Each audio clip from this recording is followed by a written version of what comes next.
Olá, muito boa tarde para você. Boa tarde, boa noite, bom dia, né? Não sei que hora você acessou esse programa, mas nós estamos todas as terças-feiras no UOL, às 2 da tarde. Eu e João Carlos Albuquerque, que hoje está contundido. O João não está aqui hoje, mas para suprir a ausência do João, nós trouxemos um convidado mais que especial aqui nos Canalhas. Então, eu, Rodrigo Viana, recebo com muita alegria um personagem. Ele é um canalha também, mas é um canalha do bem, como a gente gosta, né?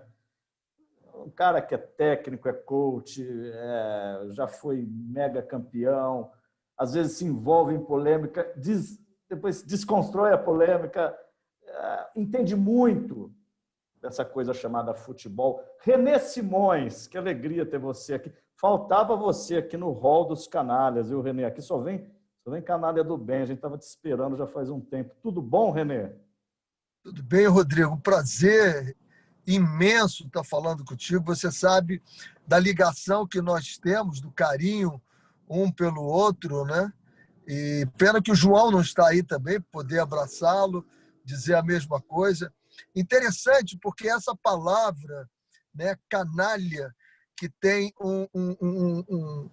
um aspecto tão pejorativo, né? Em alguns momentos, ela quer dizer união de pensamento, quer dizer que as pessoas estão juntas, são cúmplices, né? Eu não conheço dois canalhas que não sejam cúmplices, né? Pode ser para o bem ou pode ser para o mal, mas que cúmplices eles são. Então, me associo a essa canalice de vocês, porque eu sei que ela é do bem, que ela é visando um Brasil melhor, um futebol melhor, um relacionamento melhor. Então, salve todos os canalhas que pensam assim. Muito bom. Só para explicar para quem ainda não sabe, a maioria já sabe, é claro que o nome Os Canalhas vem do João Canalha, né? Essa alcunha aí que o João sempre brincou com as pessoas nos programas de TV dele. Você, seu canalha. E aí, uma vez ele foi ao Jô Soares e o Jô falou, canalha, você está me chamando de canalha? Acho que o Jô meio que acreditou. Depois eles viraram grandes amigos. Mas o René definiu maravilhosamente bem, né? É claro que a gente fala a palavra antagônica, o oposto, que quer dizer o outro lado mesmo, né? Pois é. É uma brincadeira, René. E às vezes, a gente precisa, às vezes, levar a coisa, não na brincadeira, mas de forma mais leve, né, René? Porque na época de Covid, na época do politicamente correto ao extremo, na época que às vezes a comunicação fica falha, ou alguém quer dar também um outro sentido à comunicação. E aqui faço meia-culpa da própria imprensa, e eu posso falar isso com tranquilidade com o René, porque o René trabalha como comentarista, volta e meia, não sei se você está na Fox ainda, René, mas o René já esteve no Sport TV. Não, eu sou jornalista agora, eu sou jornalista. Você está com o MTB, né, René? Eu tenho a minha carteira de jornalista, o que eu acho um absurdo, mas eu tenho. Mas você porque tem. a profissão de jornalista, basta você ter um curso superior, você vai ao Ministério do Trabalho, mostra o seu curso superior, uma carta, né?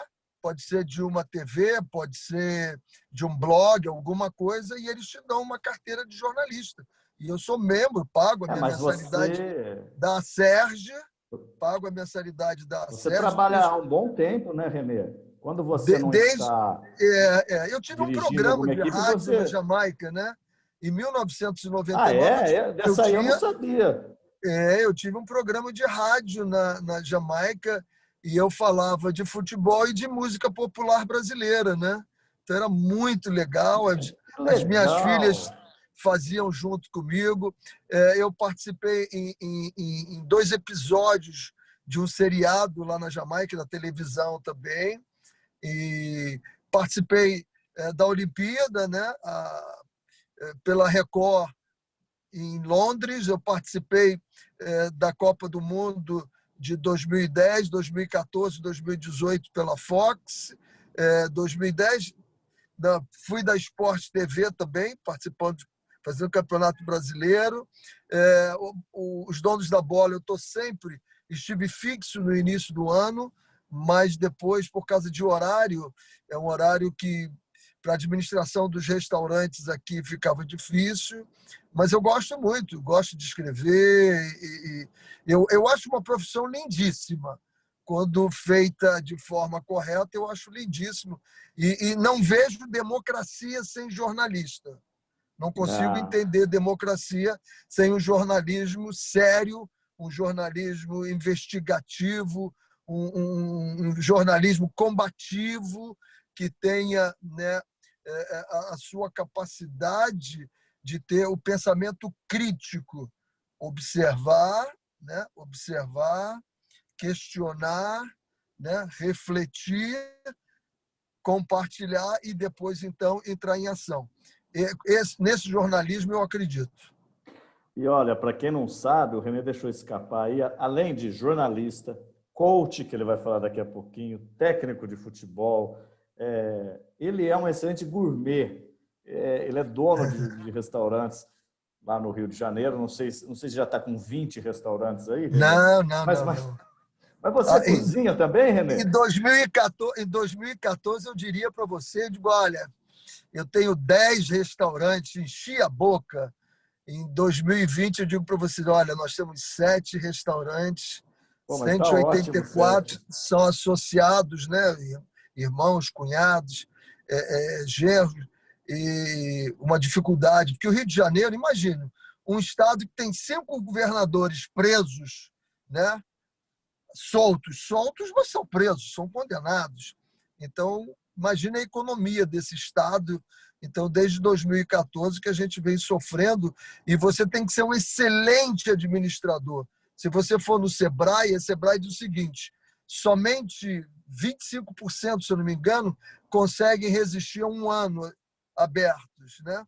Estar há 23 anos aberto como nós estamos é uma proeza que exige muita administração, muita competência, né? Você tem que saber como comprar, você tem que saber como armazenar, como estocar, como receber, como fazer a cocção, como apresentar o prato, como atender o cliente, como entender o cliente que chega ao teu restaurante. É a mesma coisa de um torcedor, né?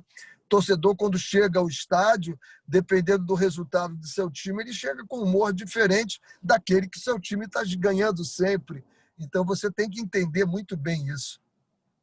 Ô, Renê, eu tenho tanta coisa para te perguntar, mas você falou uma história aí que me acendeu de perguntar logo da Jamaica. Eu sei que sempre te perguntam isso, mas é uma coisa que ficou tão marcada em você, no teu jeito de trabalhar, o que você fez com aquela seleção jamaicana.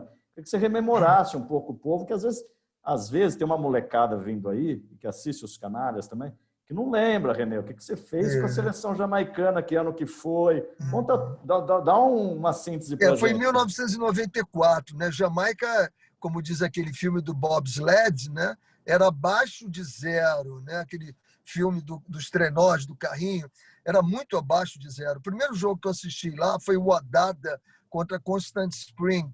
E não tinha estádios, eram campos de escola com uma corda cercando o campo. Alguém ficava atrás da corda? Óbvio que não. Todos. Então o time atacava, o pessoal entrava em campo para ver, o time vinha para o atacava desse lado, todo mundo saía do campo. O Bandeirinha foi dar, o primeiro jogo que eu vi, Bandeirinha foi dar um impedimento contra o time da casa, seguraram o braço dele e não deixaram dar. O jogo só acabou em 55 minutos, quando o time da casa empatou. Então, eu vendo aquilo tudo, mas eu vi a qualidade que eles tinham e a desorganização que eles tinham. E aí eu dei uma entrevista, a primeira entrevista que eu dei, eu disse, olha, eu estou me lembrando da história de 2 vendedores de sapatos que foram mandados para a China. O primeiro, com um dia, disse, chefe, você é maluco, estou voltando, ninguém vende sapato. O outro, depois de uma grande pesquisa de mercado, disse, chefe, você é um gênio, aqui ninguém usa sapato ainda, mas vai usar porque eu vou vender. E eu falei para eles, olha, aqui ninguém joga futebol ainda como deve jogar, mas eu vou ensiná-los e vou ajudá-los a aprender a jogar corretamente. Então, esse foi o primeiro insight que eu tive. Outro insight foi quando me levaram para um ginásio e disseram, a tua sala é essa aqui. Era um lixo, absolutamente um lixo. Eu saí e disse, aqui eu não trabalho. Me arrumaram um escritório maravilhoso, onde eu podia receber empresários, donos de indústria, políticos, e ali fazer toda a demonstração do projeto. Primeiro treino que eu dei, todos chegaram cada um com uma camisa, e no segundo treino eu disse, presidente, ou todo mundo fica uniformizado, ou não tem treino, foi um caos, tive que uniformizar todo mundo. Lancei um projeto Adopt a Player, fui em cada empresa e disse, olha, você vai adotar esse jogador aqui, vai pagar $1.000 americanos. Só que $1.000 americanos eram $145.000 jamaicanos, era muito dinheiro. Os jogadores ganhavam $100 num clube, 50 no outro, passaram a ganhar $1.000 cada um, e fomos a 28 países, foi a internalização que eu fazia, só aqui no Brasil nós viemos 5 vezes, né? E aí começamos a jogar contra times que podiam nos ganhar, né? Então, eu tenho uma frase comigo que quando eu perco, né, eu não perco, eu aprendo. E quando eu ganho, eu aumento o meu conhecimento. Então, nós não perdíamos lá, nós aprendíamos e quando começamos a ganhar, aprendemos o nosso conhecimento. Ficou um time que ninguém acreditava, quando viu aqui no Brasil, perdemos de 7, 8, 9-0, que nós iríamos classificar. Eu disse, eu não vou jogar contra time brasileiros, eu vou jogar na CONCACAF. Então, foi um prazer enorme, né? Modificar o país, porque o esporte número 1 era o cricket, e cricket é igual ao tênis, você espera acontecer a jogada para depois vibrar, você não vibra antes. Eu disse, não, vamos vaiar o juiz, vamos vaiar o adversário. Pô, mas um país turístico não vaia os outros, vaia durante o jogo, depois abraça, trata eles com muito carinho. Então, foi uma estrutura. Eu, quando saí de lá, nós deixamos um prédio de 5 andares da federação. Para quem tinha uma sala num ginásio do governo, nós saímos e hoje eles têm um prédio de 5 andares, todo organizado lá para o futebol. Foi muito legal. Você chegou à Copa, né, Renê? Você chegou à Nós fomos à Copa em né? 98, exatamente. Deixamos Costa Rica fora, Honduras fora, El Salvador, Canadá, todo mundo ficou fora. Foi os Estados Unidos, México e a Jamaica que nós entramos na Você Copa sabe do que Mundo de 98. na última entrevista, Renê, aqui dos Canalhas, a gente falou com o Joel Santana, e ele disse que a grande frustração da vida dele, olha só, ele falou isso aqui no ar, por isso que eu estou repetindo aqui, foi não ter dirigido, ido a uma Copa com a seleção Copa dele, do Mundo. e nem com a seleção jamaicana, que era uma cor parecida, né, com a dele. Verdade. O grande Joel, se você né? perguntar ao Paulo César Carpegiani qual é o maior título que ele tem, ele diz assim, ter ido a uma Copa do Mundo. Ele foi com o Paraguai na mesma Copa que eu fui, né? E fez uma muito campanha importante, né, Renê? brilhante. É o ápice, é você ir ao Oscar, você ser indicado para o Oscar. E eu costumo dizer que muitos treinadores foram depois da seleção se classificar e aí eles foram convidados para dirigir. Eu não, eu fiquei 4 anos, plantei, morei lá, minhas filhas moraram lá e cada vez que eu cantava o hino nacional, eu estava cantando um pedacinho daquilo que nós fizemos, né? Então, foi um negócio assim. E outra coisa, né? E esses dias, nós tivemos a consciência negra na sexta-feira comemorada, e eu disse que eu não sabia o que era racismo. Eu não digo que não existia racismo no Brasil, mas eu não sabia, porque os meus melhores amigos de infância eram negros. Depois que eu passei a jogar futebol, a maioria são negros. Eu passei a dirigir, a maioria são negros. Agora, quando eu dirigi a Jamaica, eu entendi o que era racismo. Eu fui a 28 diferentes países com a seleção e eu vi as pessoas olhando, dizendo coisas, e eu comprei algumas brigas, porque eu me lembro de uma briga que nós compramos no México, e aí era os negritos, macaquitos e mais não sei o quê, e a briga foi muito grande, e eu entrei na briga porque eu entendia que os meus melhores amigos, eles não eram melhores do que eu, nem piores do que eu, porque tinham nascido com uma pele diferente da minha, eles eram exatamente iguais, né? Então é uma estupidez que não tem mais tamanho. E olha, falando em estupidez, eu cometi uma aqui, eu me lembrei do Joel Santana, ele fez parte da preparação para a Copa de 2010 da seleção sul-africana e não jamaicana. O Renê trabalhou na seleção jamaicana de 94, classificou a equipe, jogou a Copa de 98. Eu estou falando que eu fiz a confusão, porque você tem toda a razão, Renê. está embutido estruturalmente na gente. Às vezes a gente sabe do continente europeu, decora e salteado, mas do continente africano. Mas a pouco. jamaicana, a seleção jamaicana, todos, a maioria deles são de Gana, né? São todos descendentes de africanos, 99% são de negros, né? A colonização lá é inglesa, né? Inglesa. Eles fazem parte do Commonwealth, né? A rainha ainda é, simbolicamente, né, a rainha da Inglaterra, da Jamaica, tanto que tem o governador-geral, que é uma figura nomeada pela rainha.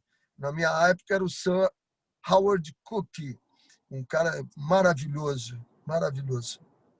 Agora, René, a gente ouve você falando, só para você ter uma ideia do nível René Simões de ser, o René você está observando aí na sua casa, está dentro do carro dele, estava indo para uma consulta médica, ele parou para atender a gente, por isso está um pouquinho escuro, ele está nas ruas do Rio de Janeiro. Estou na praia, estou na Barra, cara, pena que está escuro aqui, que não dá para ver hoje.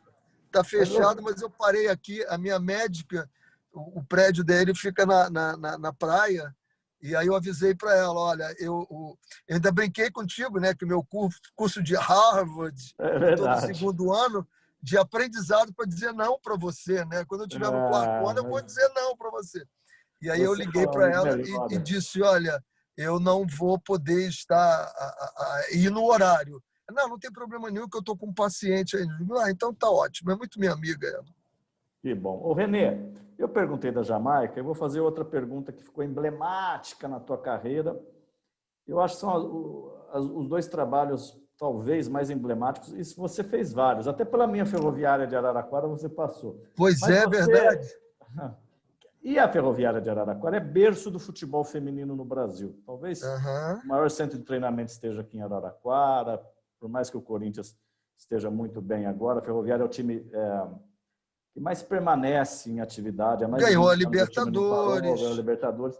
Agora você, René, alguém, em algum momento que esse país tiver sobriedade, há de erguer uma estátua e falar que existe futebol feminino antes e depois do René Simões. Eu queria que você lembrasse da Olimpíada, René, assim como você lembrou da Jamaica. O que aconteceu ali foi o Branco. Eles vieram no Pan-Americano, o Branco esteve comigo, né, e disse, René, olha, nós temos um time maravilhoso. Falta alguém pedagógico, didático como você para organizar isso. Você topa? Eu disse, topo. Eu, quando cheguei lá e sentei com o Marco Antônio Teixeira, ele disse, você vai topar dirigir? Vários amigos ligaram para mim e disseram, você é maluco? Se der errado, você vai ficar com um rótulo muito feio. Eu disse, aí a minha vida sempre foi feita de desafios. E aí eu comecei, primeira coisa, eu sabia que eu tinha que quebrar paradigmas com as meninas, porque todas as informações que eu obtive vindas da CBF é que essas meninas não valiam nada, essas meninas não se comportavam, não valia a pena, elas odiavam a CBF odiava elas. A primeira estratégia minha foi convocá-los no dia 8 de março. Eu fui ao Álvaro da Camélia, aqui no Rio de Janeiro, que tem uma casa de flores, e pedi rosas a ele. Recebi todas no dia 8 de março, eu dava uma rosa, um abraço e um beijo nelas. E isso depois dito para elas, que eu tenho um livro, né? O dia que as mulheres viraram a cabeça dos homens, elas diziam assim, esse cara é maluco, completamente maluco, dando rosa e dando beijo na gente. O treinador não chega perto da gente, comissão técnica não chega perto da gente. A primeira preleção que eu dei para elas, eu disse, olha, eu vou tratar vocês como minhas filhas. As minhas filhas, elas têm tudo o que precisam e elas têm que conquistar tudo o que querem. Eu não dou nada de graça para ninguém. Agora, o que vocês precisam, vocês vão ter. Aí acharam de novo que eu era um maluco, porque eu ia tratá-la como filhas. Se todo mundo saía de perto delas, eu ia tratá-las como filhas. E o terceiro ponto foi quando, o primeiro dia, elas iam para a sala de musculação, eu tinha que resolver um negócio, pedi ao preparador físico para levá-los para a sala de musculação. Ele desceu, o Gladstone Ananias, e quando eu cheguei lá, uns 5, 10 minutos depois, eles estavam na frente da sala de musculação e o homem que tomava conta lá disse, não, vocês têm que treinar lá no vestiário com aqueles equipamentos que tem lá. todo mundo treina lá. Aqui só a seleção principal. Eu disse para ele, você tem 5 minutos para abrir essa porta, ou eu meto o pé na porta e arrombo, porque esta é a seleção principal de mulheres do Brasil, e vai treinar aí dentro. Aí ele demorou um pouquinho, abriu. Quando elas entraram, Rodrigo, elas tinham 2 metros de altura, elas estavam absolutamente empoderadas, e dali para frente foi tudo muito fácil, porque tudo que eu pedia para elas, a gente tinha a escolinha do professor Simões, que é uma coisa que eu adoro, que é o treinamento em sala, que o Jorge Jesus colocou aqui, que todo mundo achou aquilo, nossa, eu já fazia aquilo com a seleção em 2004, eu apresento tudo para elas, mostro em vídeos, explico, vamos testar agora? Vamos. E nós íamos para a prática dentro do campo, e depois do treino eu pedia que elas transportassem isso para o jogo. Então você vê, ouve e pratica. Esse é o círculo que você fecha do aprendizado. Então era muito legal, e a gente fazia todo dia, de manhã, meia hora, e de tarde fazíamos meia hora também. Isso dentro da parte de tática, de técnica. E à noite a gente tinha uma reunião nossa, aí rolava de tudo. Tinha teatro, tinha roda de samba, tinha festa junina, teve tudo. Foi um espetáculo trabalhar com aquelas meninas, Ô, Renê, e quem eu delas aprendi muito. já faz tempo, mas elas têm uma carreira às vezes mais longínquas que a dos homens. Quem que estava com você? Quem ainda está? A Formiga, talvez? Formiga estava com... Olha, o time... Formiga estava comigo, a Aline Peregrini, que era a diretora do Coisa, estava Aline, comigo, fazendo um a excelente Dani, que é a trabalho na técnica CBF. do Corinthians, estava comigo, Marta começou ali, Cristiane estava subindo da sub-20, ainda era banco. Tinha muita gente que acabaram indo em frente, muito legal. A Baiana tem uma história, a Cristiane, o apelido dela era Zoio, e eu não gosto de apelido, então eu não quero mais. Ela disse, não, professor, eu gosto. Eu digo, mas por que você é chamada de Zoio? Não, é que eu tenho um negócio no olho. E eu talvez até cortasse ela, porque ela ia sempre para o mesmo lado do campo, e eu conversando com ela. Conversando com o nosso fisiologista, Rogério Neves, eu disse, Rogério, tem 2 jogadores aqui que me preocupam. Uma é a Baiana, a Elaine Baiana, e outra é a Cristiane. O que será que a gente pode fazer? Porque eu acho que elas têm alguma coisa na vista. Ele disse, deixa comigo. Levou as 2 para São Paulo, pôs uma lente especial na Cristiane e na Baiana. Quando elas voltaram de São Paulo, foi engraçado, porque eu estava dando treinamento no campo, e você conhece a Grande Comaria, elas desceram aquilo correndo, se jogaram em cima de mim, dentro do campo, eu dando treinamento, e dizendo para mim que elas estavam vendo a vida diferente, né? Totalmente. E a Cristiane se tornou essa jogadora, a maior artilheira de todas as Olimpíadas, né? Do feminino. Não sei nem se dos homens também, né? Ela é a maior artilheira. Por quê? Simplesmente uma lente que ela colocou no olho dela resolveu o problema dela. Ô, Renê, como é que um cara que convoca as meninas no Dia Internacional da Mulher, que dá flores para ela, eu vou dizer aqui para o público saber, aí sou eu quem estou dizendo, o Renê é um cara que entende mais dessa coisa do gênero do que a maioria dos movimentos feministas por aí, com todo o respeito que eu tenho e sempre vou ter aos movimentos, porque ele vivenciou isso há muito tempo, né? Trabalhou com isso. Mas aí, Renê, pensam uma declaração tua em meio à pandemia, já tem amigo meu, homem batendo em mulher, muita gente em casa. Porque essa polêmica aí, Renê, se deu por quê? Foi uma frase pensada? Queria que você falasse um pouco disso. Não foi pensada, não. Foi uma frase mal contextualizada minha. Eu estava no final de uma entrevista e eu falei muito rápido. Nós estamos falando de pandemia e eu estava muito preocupado com os efeitos psicológicos da pandemia, né? Porque nós somos físicos, biológicos e psicológicos. Se você for na OMS, a definição de uma pessoa saudável é uma pessoa que está bem fisicamente, socialmente e mentalmente. E como nós trancamos todo mundo dentro de casa, nós só cuidamos do biologicamente, o social, né? e o físico matou todo mundo. E eu estava muito preocupado com isso, dizendo, olha, as pessoas estão se tornando mais violentas porque elas estão produzindo muito cortisol e não estão produzindo dopamina, serotonina, oxitocina, que são, entre aspas, os hormônios da felicidade. E isso aconteceu até de um amigo meu ter agredido a esposa. E acabei por aí. Nossa Senhora, o mundo veio abaixo, né? Por que que não Pegaram você de denunciou, Cristo, Renê. apoia agressor? Eu disse, bom, então agora deixa eu contextualizar o que que houve. O que houve é que uma amiga minha, amiga, não foi o amigo, amiga me ligou e dizendo, Renê, você como trabalha muito com as pessoas, faz mentoria, faz equilíbrio, eu queria desabafar contigo um pouco. Posso? Eu digo, por favor, fique à vontade. E aí ela me contou o que tinha acontecido, blá, blá, blá, blá, blá, blá, e aconteceu isso, pá, pá. Eu digo, o que que você quer fazer e o que que eu posso te ajudar? Ela disse, já ajudou, me ouvindo. Eu digo, você não quer que eu fale com ele? Você não quer da parte dele? Não, porque ele já pediu desculpas. Eu só precisava verbalizar. A mulher precisa verbalizar. Por isso, a mulher fala mais do que o homem. Eu disse, bom, então você não quer que eu faça nada? Não, não quero.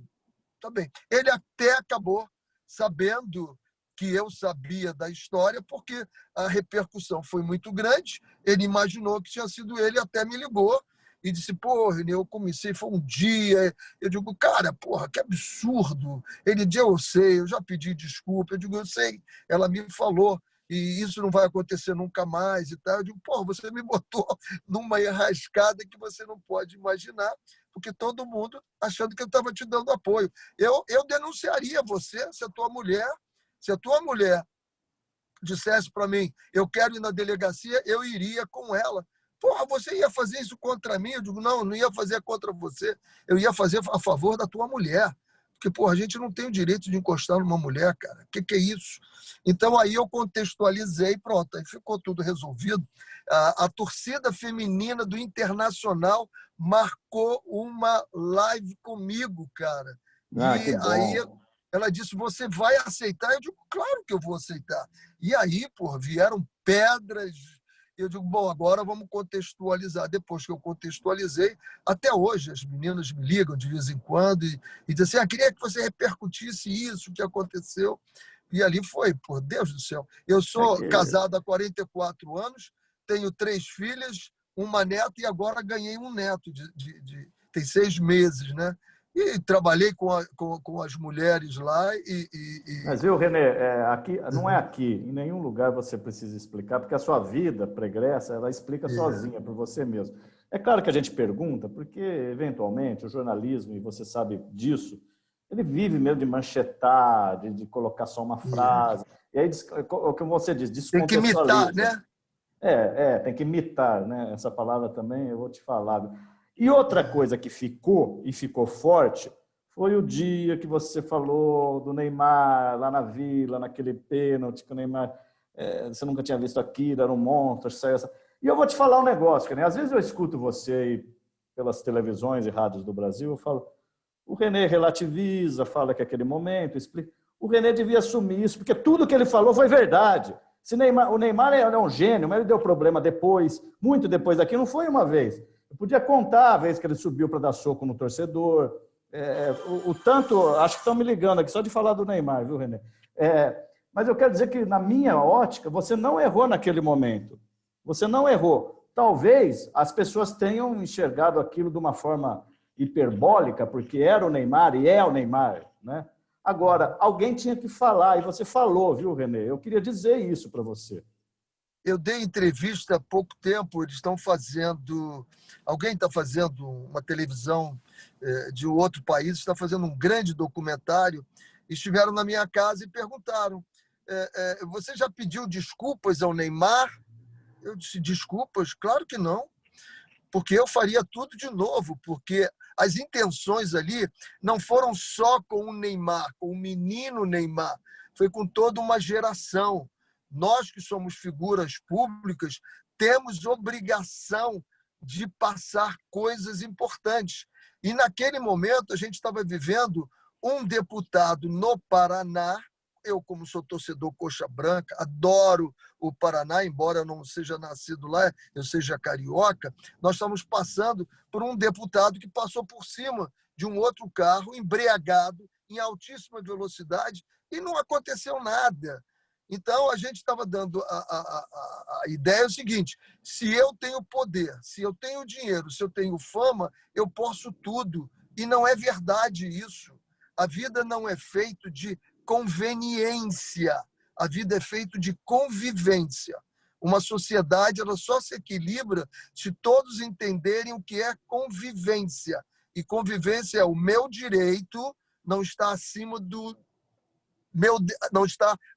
meu dever, está igual. Os seus direitos e os meus deveres têm que estar harmonicamente equilibrados. E nós estamos passando. O que aconteceu naquele dia, e aí foi o que mais me chamou a atenção, foi com o meu amigo Voaden não ter feito nada, não ter dado o cartão amarelo para ele naquela situação, e depois, quando deu a saída do jogo, ele não ter vindo para o campo do Santos. Recomeçou o jogo, ele no campo do Atlético. O Voaden chamava, ele não vinha. E aí eu disse, quando acabou, eu fui no Voaden, eu disse, Voaden, o primeiro cartão teria sido lá na discussão com o treinador, e o segundo cartão você expulsaria, e isso daria um belo momento de reflexão para ele, porque feito essas coisas. E aí, como nada foi feito, eu disse, bom, eu tenho que fazer alguma coisa. As palavras não tinham sido nenhuma planejada, mas Deus me ajudou tanto que eu falei mal educado desportivamente, porque a mãe dele é uma pessoa que todas as informações que nós temos é uma pessoa extremamente bem centrada, que conduz as coisas muito bem. A mãe, mas e aqui eu que estou falando, o pai parece que dá uma bagunçada às vezes na carreira dele. Essa fala é minha, do Rodrigo Viana. E aí, o que eu digo sempre é o seguinte, eu trabalho muito com mães de alguns jogadores que me procuram, né? E eu digo, não deixem duas coisas eles perderem. Primeiro, saber o que é valor e o que é preço, né? Valor e preço são duas coisas diferentes.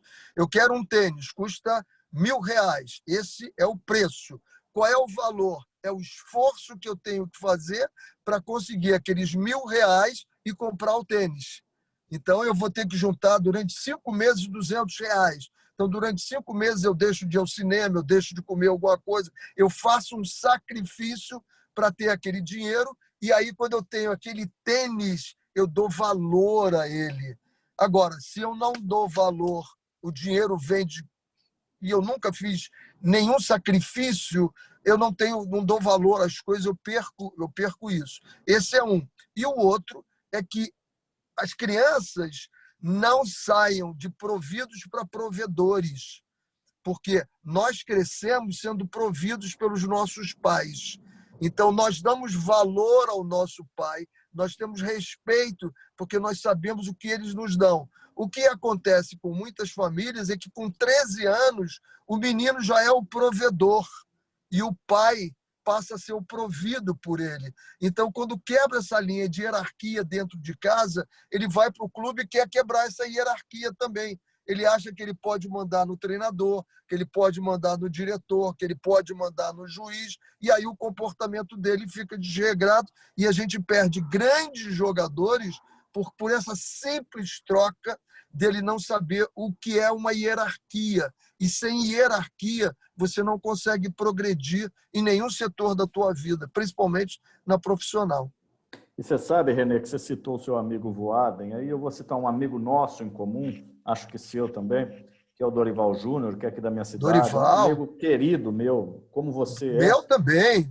Você sabe que o Dorival já me disse, eu vou cometer aqui, Júnior, chama ele de Júnior, pica-pau por causa do nariz. Você não fique bravo comigo, que eu vou cometer uma inconfidência. Ele disse que depois desse episódio e tudo depois que aconteceu no Santos, inclusive com a saída dele mesmo, o Neymar é hoje muito grato a ele. Qualquer entrevista que você vê o Neymar falar, ele vai ser grato ao Dorival. E o Dorival muito grato a você por esse episódio indiretamente. Então, de alguma maneira, René, eu acho que você contribuiu sim para que ele pensasse nisso tudo, sabe? O contexto chegou nele, né? E eu acho que quando ele foi para o Barcelona, ele teve uma performance, tanto que 2 vezes ele foi o terceiro do mundo ali no Barcelona. Ele aceitou, entendeu o que era ser um coadjuvante, não um protagonista. O protagonista era o Messi, ele era o coadjuvante e ele foi brilhante ali. E ele estava num clube que é muito maior do que ele. Esse clube já tinha mandado 2 jogadores que estavam no reinado de número 1 do mundo embora do clube. Então, ninguém pode ser maior do que era o Barcelona naquela época. E quando ele sai e vai para o Paris Saint-Germain, ele vai muito maior do que o clube que ele estava. Então, isso não foi legal para ele, não foi legal para ele. Mas eu acho que com a presença do Leonardo foi meu capitão na seleção sub-20. O Leonardo é um cara extremamente equilibrado, inteligente. E eu fui ano passado, né? A cada 7 anos eu faço uma imersão em algum lugar sobre futebol, né? E ano passado foi a França, porque era campeão do mundo. Eu fui para a França, passei lá um tempo, estive com o Léo, estive no Paris Saint-Germain, estive no Nice, estive no Lyon, estive na Federação, estive no Clairefontaine, que é o centro de treinamento da França, e conversei muito com o Léo e disse, Léo, essa é a chance dele ser o número 1, porque pela primeira vez ele teve um não. Ele disse, eu vou para o Barcelona, e o Paris Saint-Germain disse, não tem dinheiro que você saia daqui. E ali eu acho que ele modificou um pouquinho. Eu acho que ele fez uma temporada sensacional esse ano, quase chegaram ao título. Torci até para que ele chegasse, porque se chegasse ele seria o número 1 mesmo do mundo. Fez partidas muito boas, mas é preciso isso, que a gente saiba que existe hierarquia, né? A gente, dos meus jogadores, eu sempre pergunto para eles, quando você entra num avião, quem é a pessoa mais importante ali dentro? É o piloto. Se ele errar, você é zero, você não pode fazer nada. Você pode ser rico, pobre, bom jogador, craque, qualquer coisa, você não é nada. Então, quando eu entro dentro de campo, ali eu sou o rei. Ali eu tenho que ser o máximo do que eu posso ser. Quando eu saio dali, eu sou como um outro qualquer, pô. Eu sou como um outro qualquer, não tem essa, não. Então, eu acho que quando a gente começa a encaixar isso na cabeça da gente, a gente acaba até tendo uma performance melhor. Ó, para quem acha que o René Simões é só a seleção da Jamaica, seleção feminina, eu estou vendo a lista aqui, ó. Vou falar rapidinho o que eu consigo ver, hein? Vitória de Guimarães, Al Rayyan, esse é o Al Rayyan, eu não conheço. Al Rayyan, né? Bahia, Ponte Preta, Honduras, Vitória, Vila Nova, Curitiba, Fluminense, Portuguesa, Costa Rica, seleção, Ceará, Atlético Goianiense, Barueri, Figueirense, Macaé, quem mais? Faltou o Qadisiyah nos Emirados Árabes, fui campeão lá. Faltou o Al Arabi, que eu fui campeão no Al Arabi. O Al Rayyan eu também fui campeão no Catar, campeão nacional. Faltou a seleção sub-23 do Irã, que eu estive lá também. Faltou a seleção base do Brasil, né? Isso, a seleção principal de Trinidad e Tobago também, eu estive lá. São 7 diferentes países que eu estive, né? E vários clubes aqui. E pessoal, às vezes, assim, quem é esse cara que não ganhou nada? Eu fico rindo, né? Eu digo, para procurar lá, pô. Foi no Google. Algumas coisas muito legais, como o Mesquita do Rio de Janeiro, né? Nós conseguimos um clube da Baixada Fluminense ascender para a primeira divisão do futebol brasileiro. Eu tenho uma honra disso, né? Porque era uma região que é muito discriminada aqui no Rio de Janeiro e colocamos um time. O primeiro título da Sub-17 brasileira, né? Que ganhou agora, se eu não me engano, eles ganharam o Hexa, ou ganhou o Hepta. O primeiro título Sub-17 eu ganhei no Equador, né? Eu fui campeão com a seleção sub-17 pela primeira vez, sul-americano. Campeão sul-americano com a sub-20 na Argentina. Até hoje ninguém me desmentiu. Se você tiver, me parece que foi o primeiro título que uma seleção brasileira ganhou dentro do solo argentino. Nós ganhamos. Depois o Zagallo ganhou um pré-olímpico lá dentro da Argentina também, mas foi depois. O primeiro foi nosso, o primeiro título de uma Copa com o Al Rayyan, o primeiro título, sei lá, primeiro treinador a ser recebido pela rainha da Inglaterra, o único brasileiro, eu fui recebido. Eu tenho a medalha de Rio Branco, a comenda de Rio Branco, dada pelo governo brasileiro. Eu sou o único treinador brasileiro a ter essa comenda. Os outros têm do mérito esportivo. Quando eles ganham uma Copa do Mundo, eles ganham do mérito esportivo. Mas a comenda do Rio Branco, por feitos fora do país, eu acho que eu sou o único treinador brasileiro que tenho também. Então, eu gosto dessas coisas, porque de vez em quando eles brincam. Falou do Neymar, quem é esse cara? Ganhou o quê? Ganhou umas coisinhas aí. Ô, Renê, daqui a pouquinho eu tenho que te liberar, por óbvio, mas eu não posso deixar de perguntar para você, com esse conhecimento, esse arcabouço de equipes, seleções, masculino, feminino, você talvez seja na minha cabeça, e teve uma época que eu fiz uma campanha aberta para você ser diretor da CBF, na minha cabeça você tinha que estar dentro da CBF, é um cargo de gestão do futebol brasileiro, mas isso é uma outra discussão. Eu queria te ouvir sobre o futebol brasileiro atual, o que você acha da seleção do Tite, e queria te ouvir também sobre o que muito treinador critica, que são os técnicos estrangeiros. O que é que você acha da presença deles aqui no Brasil? Então, duas coisas, os estrangeiros e a seleção. Primeiro, eu acho que a gente passa por um momento muito fértil no futebol brasileiro.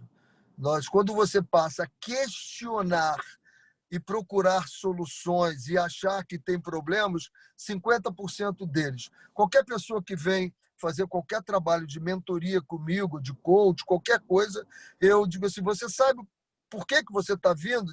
Sei, o meu problema é esse. Eu digo, opa, 50% nós já resolvemos. Quando ela vem e diz assim, não, eu não sei qual é o meu problema e eu não sei o que eu quero. Eu disse, nós vamos ter bastante trabalho para descobrir qual é o seu problema e o que você quer. Então, eu acho que o futebol brasileiro está começando a entender que ele precisa ter mais intensidade, que ele precisa ter mais trabalho cognitivo na base, que nós temos que voltar a driblar. Nós não podemos ter o melhor driblador do futebol brasileiro sendo um venezuelano, Soteldo. Isso é inadmissível. É inadmissível. Isso que você falou agora é óbvio e é sensacional. Não tinha escutado ainda. É óbvio. O melhor driblador. Mas é fantástico o que você falou. É o Soteldo. Então nós temos. Como é que você pode resolver isso? A gente pode resolver isso sabendo o seguinte: da onde veio essa capacidade da gente driblar assim? Do caos. Vem do caos. O que é o caos? São as peladas, com buraco, com paralelepípedo, com tudo. Nós não temos mais a rua, nós não temos mais os campos de várzea. Então, nós temos que levar esses campos de várzea para dentro do clube. Então, eu sou defensor. Se eu estivesse trabalhando num clube agora como diretor, todo dia os meus treinamentos de base da sub-14 ao sub-20 começariam com uma grande pelada, sem juiz. Deixa o caos ser implantado. O cara ia ter que se virar driblando, dando de calcanhar, dando caneta, faça o que você quiser e eu estou só de fora olhando. Acabaram-se os 25 minutos, parou, agora vamos sistematizar. Se o cara quer dar o calcanhar dentro da sua própria área, eu digo, filho, não é aí, dê o calcanhar no lugar certo. Aqui é uma zona de perigo, aqui é uma zona de criação, aqui é uma zona de definição. Então, ele ia ter mais soluções para os problemas. Eu não consigo entender um garoto sub-7 disputando um campeonato. Ele não sabe limpar a bunda ainda direito quando vai ao banheiro, mas ele já tem que jogar dentro de um sistema para ser campeão, porque o pai está xingando ele, o treinador está tirando ele e ele está... Não, bota esse moleque para jogar futebol de 5, porque é apertado e é cognitivo. Veja o campeonato brasileiro agora, observe que em determinados momentos você tem 10x10, 15x15, e você vai ter ali, às vezes, 8, 10 jogadores ali dentro. O que é isso? É futebol de salão. o cognitivo tem que ser muito rápido, você tem que definir rápido, você não tem mais tempo, como nós tínhamos, de dominar a bola bonito no peito, bota no chão, bota na grama. Não, você já tem que ter a visão 1 e 2 muito, muito rápida. Então, essa é a solução com grande intensidade. Treinadores estrangeiros, para quem trabalhou em 7 países, ser contra treinador estrangeiro no Brasil seria uma incoerência sem tamanho. Eu acho ótimo.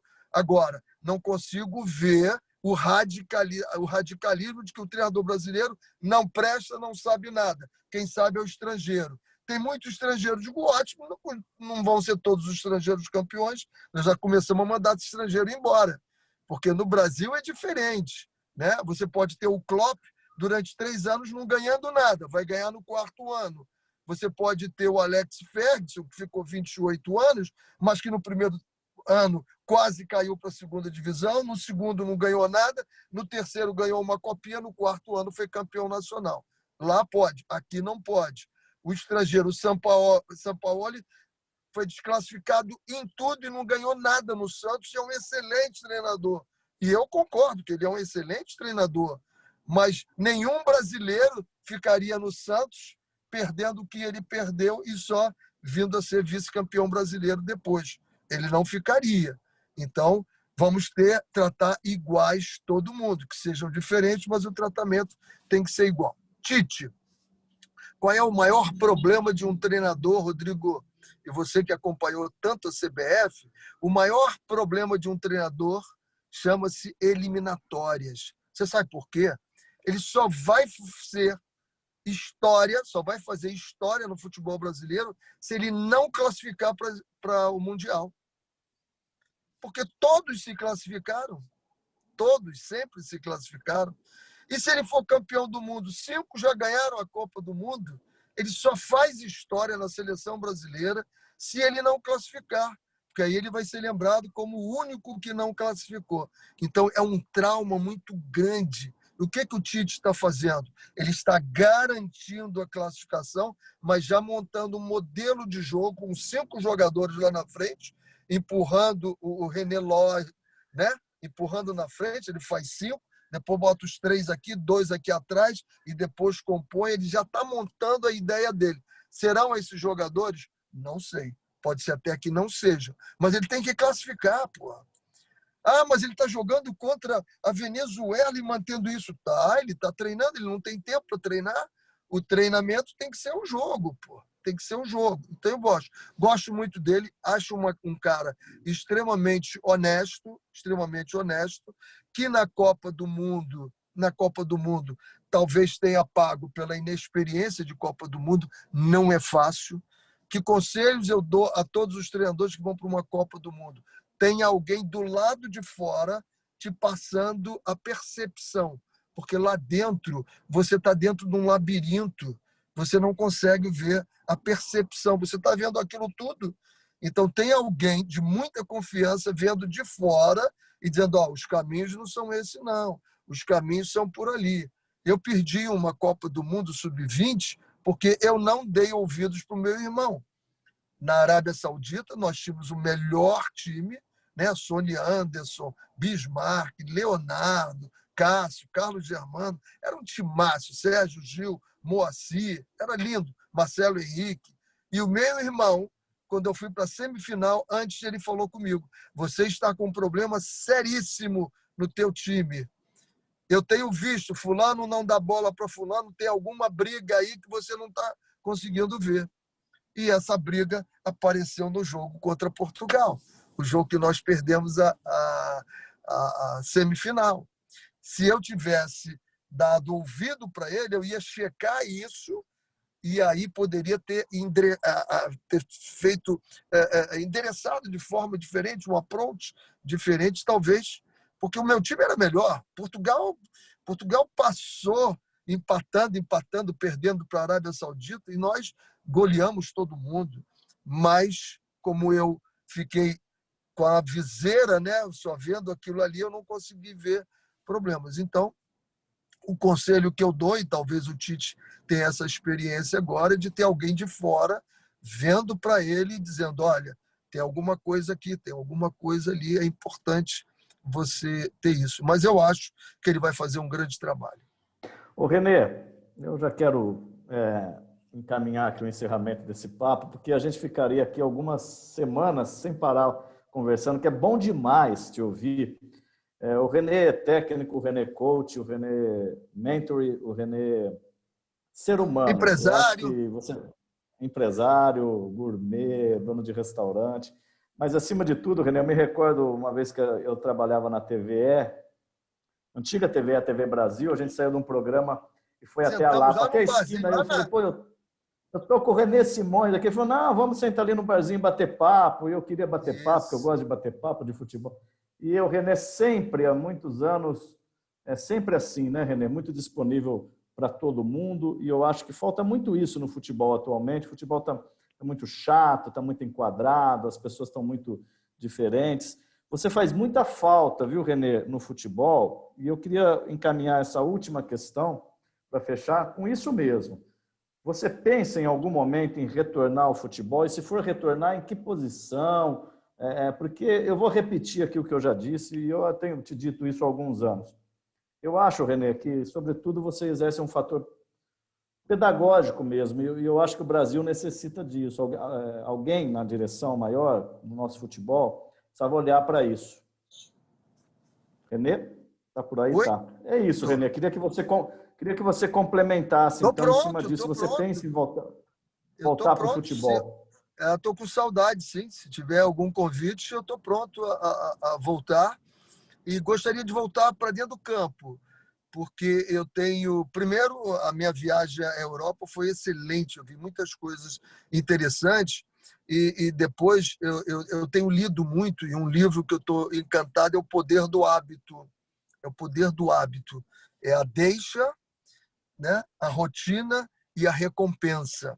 Então, o futebol, por exemplo, o Jorge Jesus, como eu já conhecia ele, como eu sou quase irmão do Evandro Mota, eu acompanhei muito de perto o Flamengo. O Jorge treinava 5 situações e repetia, e quando aquela repetição dentro do campo não acontecia, aí entrava a criatividade. E eu falo sempre isso para os meus jogadores. Olha, nós vamos ter sempre situações em cada setor do campo. Nós vamos ter janelas, vamos ter portas e corredores, e ali tem que ser feito isso. Agora, se não der para fazer aquilo, aí entra a tua criatividade. Porque você não pode acabar com a criatividade do jogador. Eu não posso pegar um jogador, um ótimo driblador, que pega a bola, drible 3, vai lá e faça o gol, e dizer para ele, não, você não vai driblar, porque o jogo é coletivo. Não, se ele estiver driblando em direção ao gol, vá, meu filho, boa sorte e que os outros te acompanhem para fazer o rebote, se acontecer, fazer o gol. Então, eu estou muito preparado, e essa questão de você dividir o campo, né? O Flamengo fazia muito isso. O Flamengo tinha sempre 22 movimentações. Agora, 11 tinham que ser do Flamengo. Se mexeu o Bruno Henrique, o Diego Alves está mexendo também, porque você joga em 40 metros, então você puxa todo mundo. Eu me lembro uma época que eu tinha um treinador que amarrava um barbante nas costas de cada um. Então, um puxava o outro para cá e para lá.